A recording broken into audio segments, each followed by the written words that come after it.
My Govanen, welcome to the Tolkien Lore Channel. I'm the Tolkien Geek, and in this video I'm going to be responding to a video from another channel who's not really a Tolkien-based channel. In fact, the guy whose name is Zach Evans, at least according to his channel name, says that his main job is like reenacting and jousting, which sounds like the coolest job ever. But he responded to my video, which I did a while back on Theoden, and comparing movie Theoden to book Theoden. And he takes the position that movie Theoden is actually great, and there's nothing wrong with the way that he's portrayed, and it doesn't have to do so much with the fact that it's not true to the book. He's just taking the position that for a movie in that medium, as opposed to a longer book, story, this version of Theoden is perfectly fine, and the way he is done is more realistic.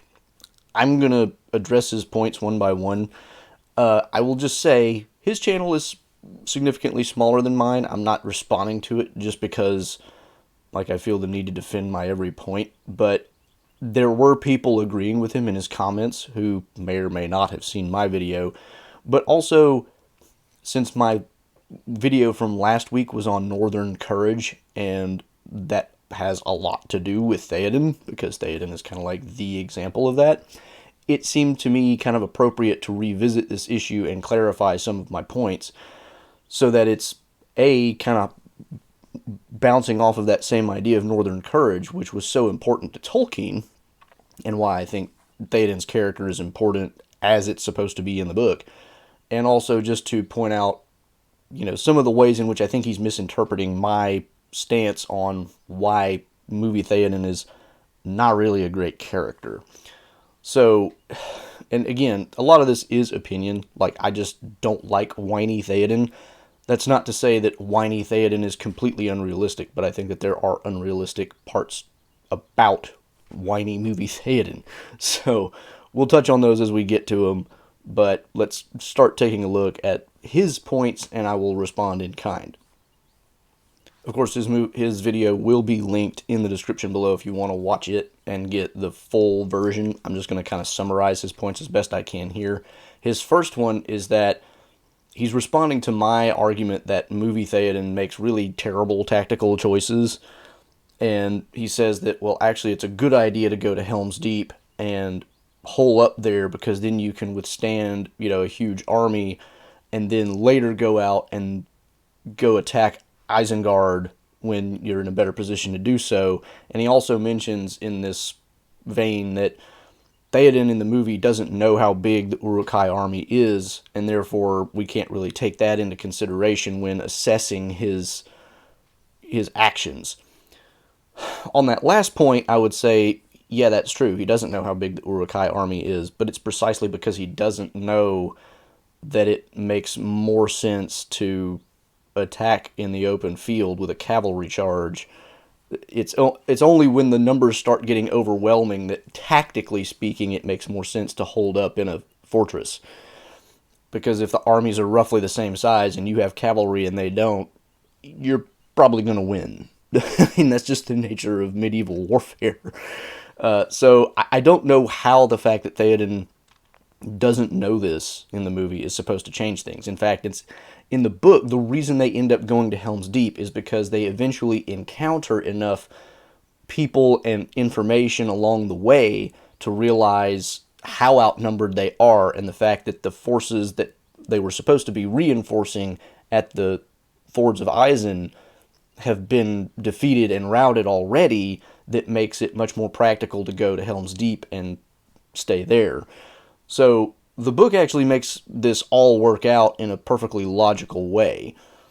But the real issue here, I think, is not so much that, but that is a part of it. But the main thing that I was trying to get at tactically was, it doesn't make sense to bring all your civilians and your pretty small army in the direction of going toward your enemy to go to Helm's Deep, when you could retreat away from your enemy with your civilians and your army, if you really just want to hold up, in Dunharrow, which is further away from Isengard than even Edoras is, and is arguably even more defensive, because it doesn't rely on walls, which could theoretically be scaled or breached. It relies on the fact that the approach to Dunharrow is a single winding road up a cliff face, which means all you have to do is wait up there with archers and people who can drop heavy things, and it would be virtually impossible for that to ever be taken. So, and the thing is, I don't think he made a specific point about this, but there was one guy arguing in the comment section with me, at least, who was saying that Dunharrow doesn't exist in the movie. Well, yes, it does. It doesn't come up in the Two Towers, but it is in the Return of the King. It's where they muster the Rohirrim before riding to Minas Tirith. This is where they go to do that, so we know Dunharrow exists. More to the point, we can figure out where it is on the map, because at a point in Frodo and Sam's storyline, where they are the guests, let's say, of Faramir, Faramir is talking with one of his other rangers, and they're looking at a map of Rohan and Gondor, and they're talking about Rohan, and they scan over it, so we can see the relative positions, even if only briefly, of Helm's Deep, Edoras, Isengard, and the relative positions of these make it clear that it's kind of stupid to be moving towards Helm's Deep when that is also towards Isengard, and therefore towards the Uruk-hai army, whose size is unknown, so that they can, try to hold up in a fortress when they have another fortress that's further away. Theoden's stated purpose is to avoid more death to his people. If he wants to do that, the best way to avoid that risk is to move away from the enemy army towards Dunharrow. I should acknowledge here that the map doesn't actually show the position of Dunharrow, but it does make clear that Helm's Deep is toward Isengard from Edoras. And given that the Rohirrim muster at Dunharrow in preparation to go to Minas Tirith, it seems pretty obvious that it would have to be closer to Minas Tirith than Edoras. Otherwise, why go in the opposite direction of the direction you're going to go when you eventually go to Minas Tirith? So logically speaking, Dunharrow almost has to be in the opposite direction of Helm's Deep. The final point on this is he says that the reason it's smart is to hold up in Helm's Deep and then you can attack Isengard later. But Theoden explicitly states that that is not his purpose.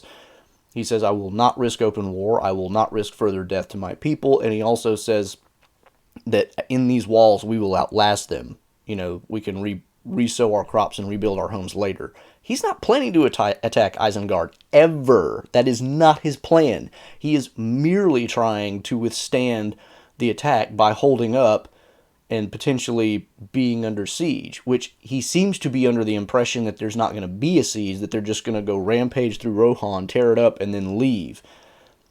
Which, I don't know of an army that's ever done that in history, and I'm sure there's never been one that did it in Middle-earth history either. The whole point of attacking in an army is to destroy the opponent and defeat them, not merely to go in and wreck their homesteads and then go away and say, okay, you can have the wrecked land back. That's not really how that usually works. And this is where my final point on the tactics of it was, Theoden, tactically speaking, is not thinking about anything like a war. I mean, this is why I get so mad at Theoden when he says, when last I looked, Theoden, not Aragorn, was king of Rohan, because he's responding to Aragorn's remark, open war is upon you whether you would risk it or not. What Aragorn is saying is quite literally obviously true. It's the fact that Saruman has tacitly declared war on Rohan by attacking it and is going to continue attacking it, and therefore it's a war whether you want it to be one or not. I mean, you could call it just a bunch of raids, or you could call it whatever you want to call it, but the fact of the matter is there's a war. Theoden seems to be in this delusional state of, it's not going to be a war, it's just a bunch of orcs, and they're just going to, run through, pillage, and do nothing, and then we'll just come out whenever they're gone and rebuild everything. Well, assuming for sake of argument that that's what the Uruk-hai were going to do, wouldn't they then just come and re-wreck your homesteads after you rebuilt them, if that was their purpose? But more to the point, it's kind of silly to think that that's all they're planning to do. Why would you assume that they're going through Rohan, destroying all these villages, and then they're not going to lay siege to you in Helm's Deep? Because the last thing they want is an army of horse riders, running on their tail as they're going around doing all this stuff. It just, none of Theoden's ideas about how this is going to play out make any sense at all. And that was my point about the tactics. It's like, tactically speaking, it's not necessarily bad to be in a fortress. The tactical bad decisions he's making are the fact that he's assuming it's not going to be a siege. He's assuming that he's going to be able to get to Helm's Deep first when he could just go to Dunharrow and make it safer. These are the kind of decisions I'm talking about. Like, being in a fortress per se is not the problem. It's the reasons he chooses to do it and the direction he moves in. So that's why I say movie Theoden tactically makes some really, really dumb decisions. Next, he argues that, the reason he's not just automatically following Aragorn's and Gandalf's advice is because he doesn't really know or trust them well enough to know that they have his best interest at heart. And he brings up a interesting point in the movie, which is a really nice touch cinematically, which is, we constantly see Wormtongue kind of leaning on the arm of his throne, and then when Gandalf is trying to convince him to ride out and, meet the Uruk-hai head on, he puts his hand on the arm of that throne too, and Theoden kind of throws a side eye at it like, I've seen this before. And so he's kind of distrusting him because he's already in a state of like, who can I actually trust? That's all well and good, but my point here, and this goes back to what I said earlier about Aragorn's remark about open wars upon you, whether you would risk it or not. My point here is not so much that he's refusing to follow good advice. It's the fact that the advice comes in the form of, this is the obvious fact on the ground. Aragorn is pointing out, you've already got open war. Like, you can't deny that. It's already there. You're not going to escape it by just putting your head in the sand, which is what Theoden is doing. Gandalf is making the argument, you should go out and attack them and lead them away from your women and children. That is also kind of an obviously smart thing to do. It's not advice. It's you shouldn't be moving your women and children towards the threat, which is threatening your women and children. We already know it's threatening his women and children because we've already seen 2 kids ride away and tell them that like a whole village of women and children and men, of course, were sacked by Uruk-hai. We know that they're out to kill the people as well as burn the villages. So Gandalf, what he's saying is obviously true given what we know within the context of the movie. Theoden just doesn't want to see it. It's not that he doesn't want to follow Gandalf's advice so much. It's that he doesn't want to recognize the underlying fact, which is open and obvious to everybody. Literally anybody who knows what Theoden knows at this point would recognize the fact that, yeah, they're out to, kill our people, wreck our, lives and everything else, and just make Rohan a wasteland if they can. So when Gandalf says, lead them away from your women and children, he is giving the obviously good advice of, okay, if their target is to attack the people who are defenseless, lead them away from those people who are defenseless, and then you can, at least save them and engage them in battle elsewhere, which is why sending the civilians to Dunharrow, which is what he does in the book, with Eowyn at their head, was the smart move, and which is why taking them all to Helm's Deep with his army, which is too small to, do much of anything, because, at the end of the day, we get Legolas's remark, there's only 300 of the Rohirrim in Helm's Deep. 300 is nothing in the scheme of things. Like, even in a medieval scale, any kind of a battle of any size would have much more than 300 men on one side.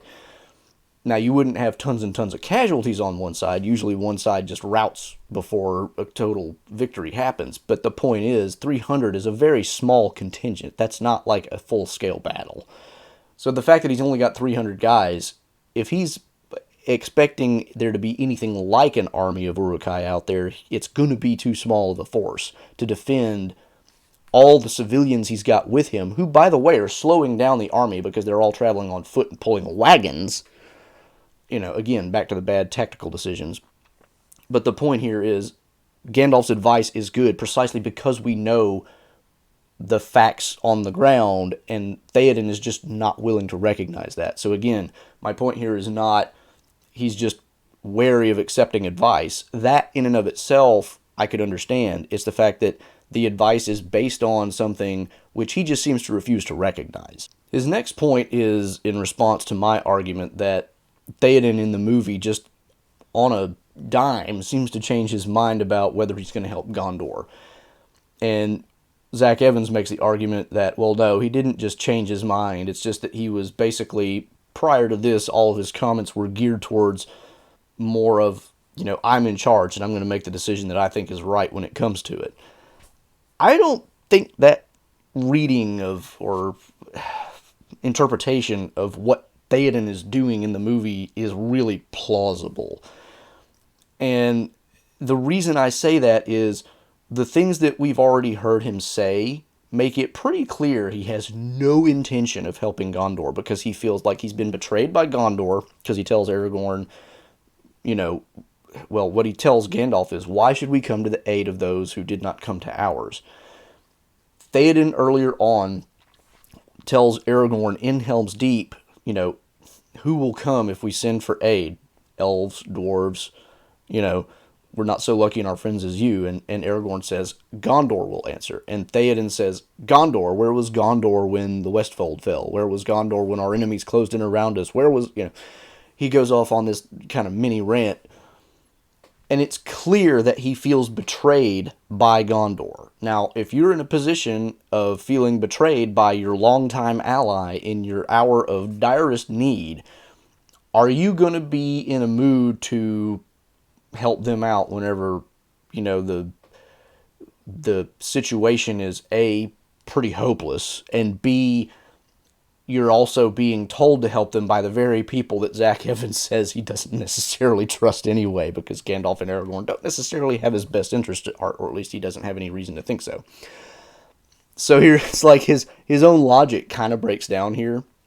Has he really fully accepted Aragorn and Gandalf as good advice givers at this point?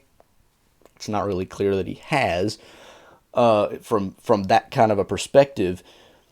But more to the point here, it's like whenever I say that he changed his mind on a dime, it's because we have this background where Theoden is saying, Gondor has betrayed me. They have not sent any aid, even though they should have, because we're their allies. And therefore, when he says to Gandalf, why should we come to the aid of those who did not come to ours? He means, I'm not going to help them. They didn't help me. I'm going to look out for myself. Now, eventually he does turn this around, obviously, because when the beacons are lit and Aragorn comes in and announces this fact, he says, and Rohan will answer. And it's supposed to be this nice stirring moment. It's only a stirring moment because we were in doubt as to whether he was going to do it. But it wasn't really a doubt. It was like, if you didn't know the actual story, and you don't have like any sense for how movies and stories tend to be told, right? Then you would assume that Theoden's just going to say, so what, Aragorn? I've already made my decision. That's the way that logically would have played out in anybody's head. It's only in doubt because we, as Tolkien readers, know how the story goes. Theoden does ride to Minas Tirith.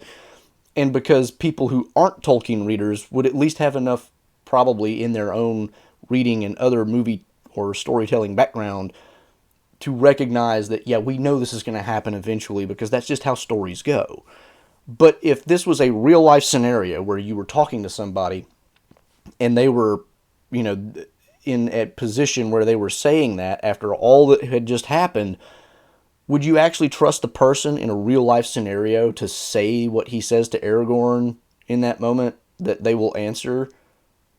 I wouldn't. I would tend to assume, and in fact, it always struck me as weird that Aragorn even bothers to run at full speed and wear himself out to get to, Theoden so that he can tell him the beacons are lit. It's like, why rush it? We already know where he's at mentally. He's probably not gonna. But this idea that he doesn't change his mind, he's just trying to, make sure that he's going to make the decision on his own and in the way that he thinks is best. Nothing he ever says in the movies up to this point gives any indication that that's what he's thinking. Everything he has said up to this point is giving us the signal that he is opposed to helping Gondor because they did not help him. I just don't see where you can plausibly interpret what he does here as making a final decision after having never really thought about it until, just waiting for the moment so that he could make the right decision in the moment. Like, nothing about this makes that work, in my opinion. I don't think that that's a plausible interpretation of what's going on here. So again, I think it's pretty clear that in this moment, Theoden is literally just changing his mind on a dime. And you can tell, kind of, because the way everybody looks at him whenever Aragorn makes his announcement is like, okay, well, I mean, like, what are we doing then? And everybody is, the way the music, the way everything builds the tension in this scene is basically a way of building to the moment of, we expect him to say no, but then when he says yes, it's like, oh yeah, it all turns out okay. The movie expects you to have that kind of reaction because it's already set up the background of, this is unlikely. So again, I just don't see that reading, Zach Evans's reading of this, as being plausible.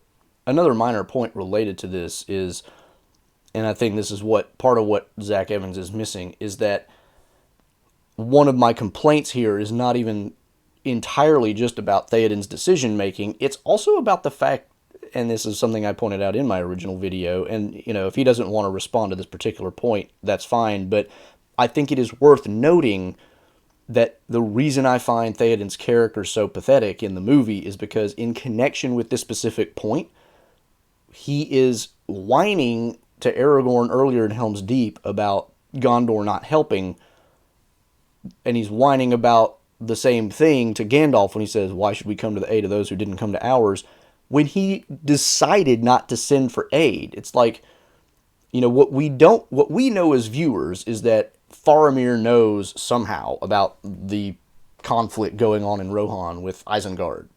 We don't know how he knows that. In the book, there's no particular reason to know that anybody would know that other than Denethor. Denethor knows this because he has a Palantir, and we figure that out later. It's not clear that he would have known this. Gandalf, when he arrives in Minas Tirith, is like, don't you want to know about this that just happened in Rohan? And Denethor's like, I already know enough about that for my own purposes. And we're all like, we're supposed to be shocked as readers. Like, how does he know this?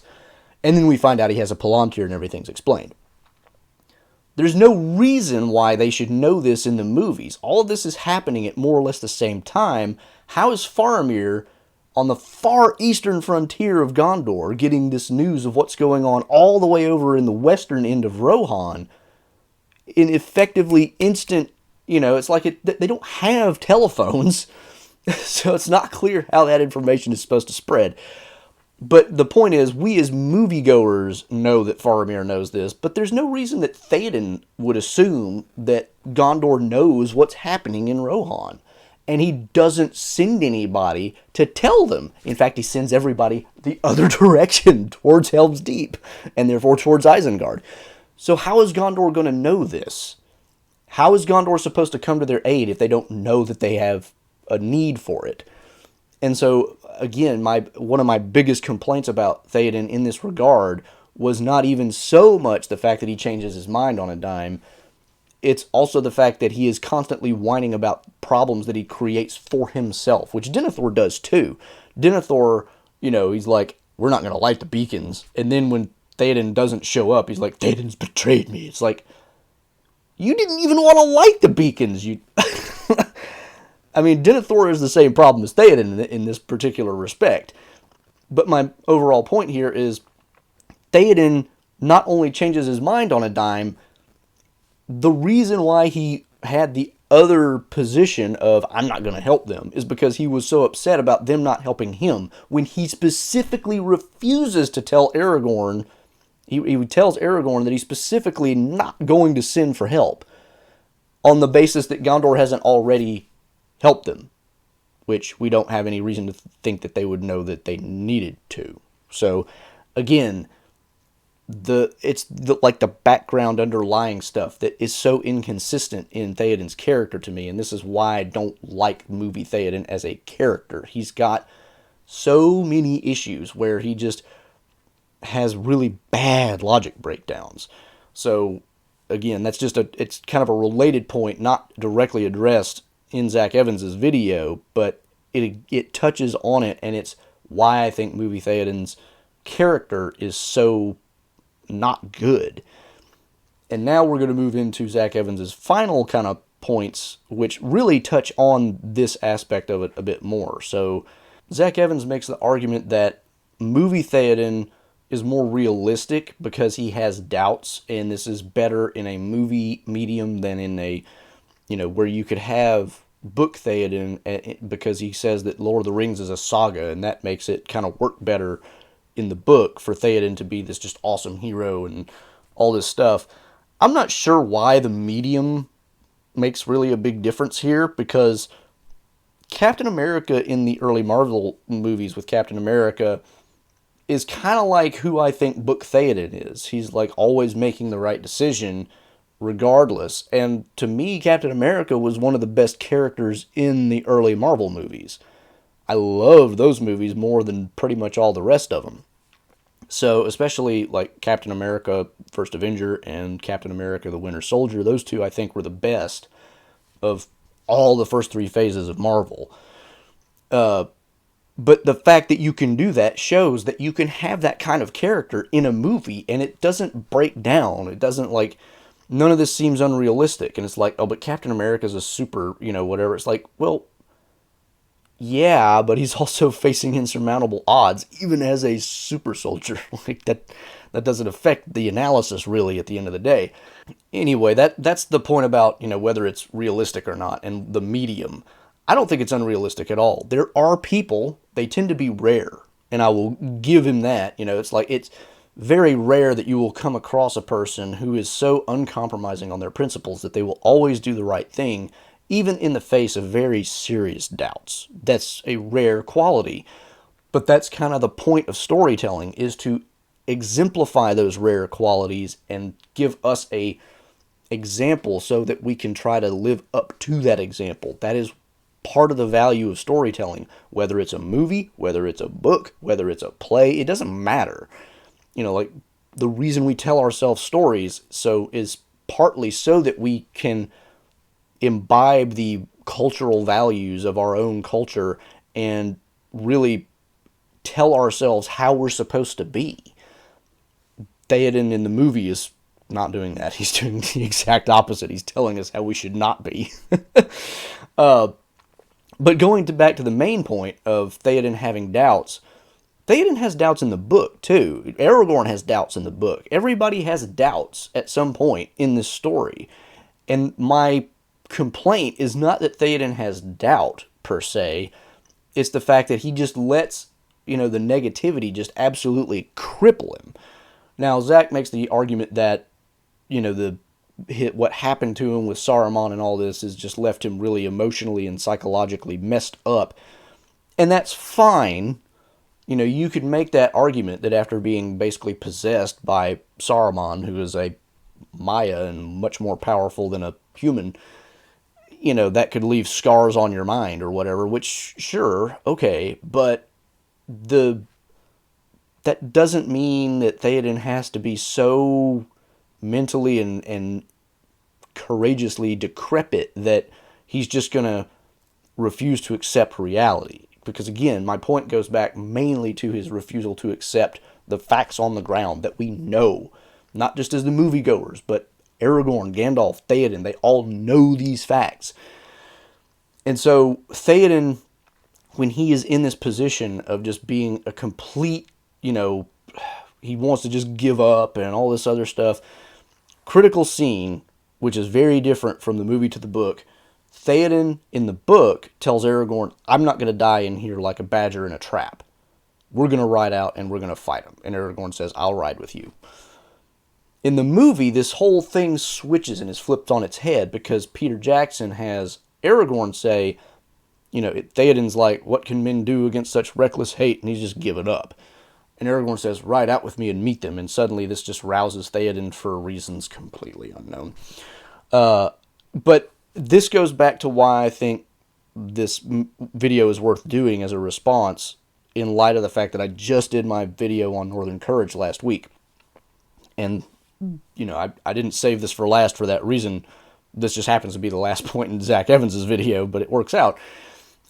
My video on Northern Courage last week points out that in the story, Theoden is kind of the main example of that attribute, that virtue, if you will, in the Lord of the Rings, or even all of Tolkien's stories. Theoden is kind of like that guy.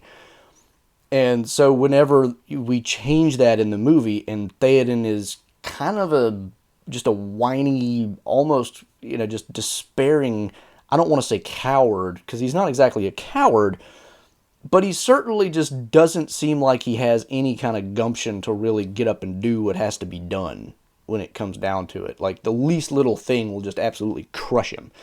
In the book, he has his doubts. At one point, he will tell Aragorn, Gandalf's advice doesn't seem so good right now. And Aragorn tells him, don't judge Gandalf's advice until it's all over.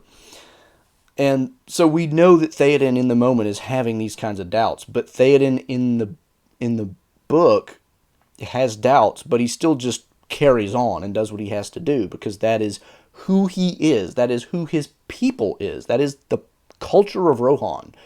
Northern European courage, like, the Norse believing that, well, we're going to go and fight in Ragnarok and we're all going to die, but, we're still going to do it anyway.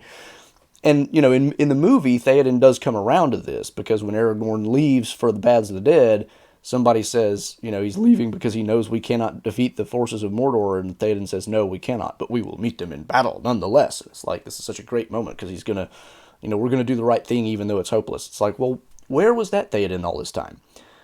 And again, like, this is, my point in my original Theoden video was not, Peter Jackson committed a crime by taking Northern Courage out of the movie, which was so important to Tolkien, but you could make that argument. Like, one of the key things in this story is that theme playing out in various ways, and so taking that out and completely upending it and making Theoden have to learn to kind of get there rather than that just being part of the Rohirric culture is kind of a crime against Tolkien in a sense. That was not my point originally, but I think it's worth pointing out again in response to this video, since I just did my video on Northern Courage. It's like, this is part of the reason why it's so important. If you know Tolkien's whole thought process on this and you understand what he was really trying to do in a lot of his writings, it's really sad to see that lost in the movies, because that's a big thing of what he valued in his own story. It's the reason why the charge at the Pelennor Fields is such a big deal, because there again, we see even in the book, Theoden has doubts. He gets there, and this is one of the best written scenes in the entire thing. He gets there, he sees the siege, he just kind of like slumps down on his horse as if he's totally defeated. And then the big flash happens when the gates are, burst open by Grond, and then he suddenly stands erect, and like life just comes back to him when we get the wind out of the south, and suddenly it's like, nope, it's on. We're going to go, we're going to charge. And I could go back and read that scene just by itself over and over. It's so good. But we see Theoden having doubts in the story, and it's not that there's something wrong with him having doubts. The problem is the fact that he lets his doubts just absolutely cripple him in the movie. I mean, it's just like, he never does anything that makes sense. He never does anything that, really seems to be geared at, we have this problem, but we're just going to face it as best we can. It's always like, nope, just going to stick our heads in the sand and hope everything turns out all right. That's really bad approach to being a king in a country that's at war. I mean, that doesn't work. It really doesn't. The Northern Courage thing is kind of important to Tolkien, and it's kind of important to Theoden, even in a tactical sense, because at the end of the day, it is precisely the ability to go out and face your enemy and have that kind of morale that actually ends up turning battles. Like I said earlier, battles tended not to be lost because one side was wiped out. It's because one side lost morale and was routed. That tends to be the way those kind of battles ended. Now, there could be battles with more casualties than others, but that's just a general rule. So the fact that you could go into battle like Theoden does at the Pelennor Fields and just like go blood crazy berserk, with the battle lust, that will break an enemy line even if you have smaller numbers, because it just seems like you're invincible and you don't care. And this is, again, part of the way the Rohirrim are supposed to be. But even apart from that, just on the more realistic edge of it, it's like the fact that he is not engaging in this kind of Northern Courage thinking in the context of the movie itself, it still doesn't work very well, because it's not, like I said, inherently more unrealistic for him to be like Book Theoden. That's not unrealistic. And I pointed out in my original video that, Theoden has these doubts. It's not like he's just this perfect paragon of we're always just going to do the right thing and I never have any doubts about anything. He clearly does, and I mentioned that. So it's not about a realism thing, and it's not about comparing them in the respect, it's not about comparing book and movie Theoden in the sense of which one has doubts and which ones doesn't. They both have doubts. The difference is that movie Theoden just has a crippling doubt about practically everything until right up at the very end, where he's decided to go to Minas Tirith, and then it's kind of all on, and now he's fine. Well, where did that come from? He has no character arc to get us there. He's just kind of got, you could argue the success at Helm's Deep kind of rejuvenated his, sense of confidence in himself or something. But you don't argue on the one hand that all of the mental slavery that he was in with Saruman possessing him, on the one hand, totally crippled him, and then on the other hand, say that he could just totally get over it after one battle. That doesn't work. I mean, you have to take one or the other. You cannot have your cake and eat it too in this respect. So again, I think that it's just really not that consistent when you say, oh, well, Theoden, it's more realistic, he's just got doubts, and it's because of all this other stuff. But then why is he such a hero at the last minute? Where did this heroism come from? It's like, how did he just suddenly, and again, going back to that scene where Aragorn tells him in the movie, ride out with me, ride out and meet them. Why does that suddenly stir him into, heroism? Why? Like, is he just reminding him of who he should be, and this is what solves the problem? It's like, that's what it took? Just this one line from Aragorn, and then everything would have been fine? He refused to see reality all the way up until this point in the movie, and then it's just like, we're all doomed, they're going to wipe out all of mankind, it's hopeless, what can we do? Ride out and meet them and die anyway. Okay. Well, really? Again, if you have that background of that's who we are, but Theoden has displayed none of that in the movie up to that point. And so it doesn't make any sense for him to suddenly develop this massive sense of northern courage at the last minute. It doesn't work. It's just the disconnect is just too big there, I think. So anyway, that's my response to Zach Evans's critique and his defense of movie Theoden. If you like movie Theoden, that's fine. I don't like him. I think he's kind of a sniveling, whiny baby. But if you like that character, fine. I mean, I was giving my opinion on that. Zach Evans is entitled to his opinion, but what I think neither of us is entitled to is to just kind of make up things that aren't in the book. And I think Zach Evans does, in the movie, and Zach Evans does that a little bit when he talks about holding up in Helm's Deep and then attacking Isengard. That's not what he's planning to do.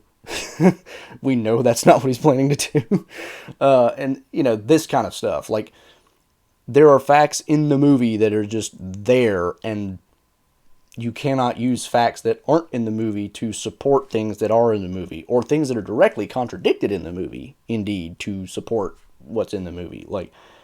We have to go with what the storyteller gives us, and what the storyteller gives us still doesn't make movie Theoden a viable character, in my opinion. So those are my thoughts, and again, this to me is kind of important because of that Northern Courage thing. This was a big deal to Tolkien.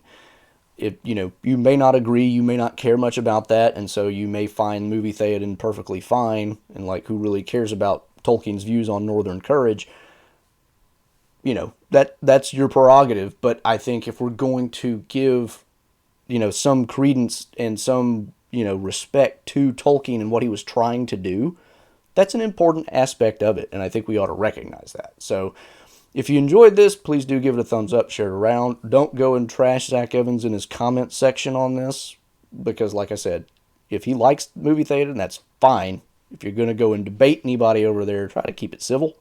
I'm not trying to beat up on a smaller channel, so don't go do that. But do give mine a like and a share if you enjoyed it. Subscribe if you want to catch more of my content in the future on YouTube. Click that bell icon to make sure you don't miss any notifications. You can find my Twitter and other social links in the description below. And Twitter, I will drop Tolkien-related trivia questions on a regular basis. You can also find my alternate platform links and support links below as well. Till next time, I'm the Tolkien Geek, signing out for the Tolkien Lore Channel. Namarie. Thanks to all my channel supporters, especially Elf Friends P.A. Brew News, Nathan Dufour, and Paul Leone.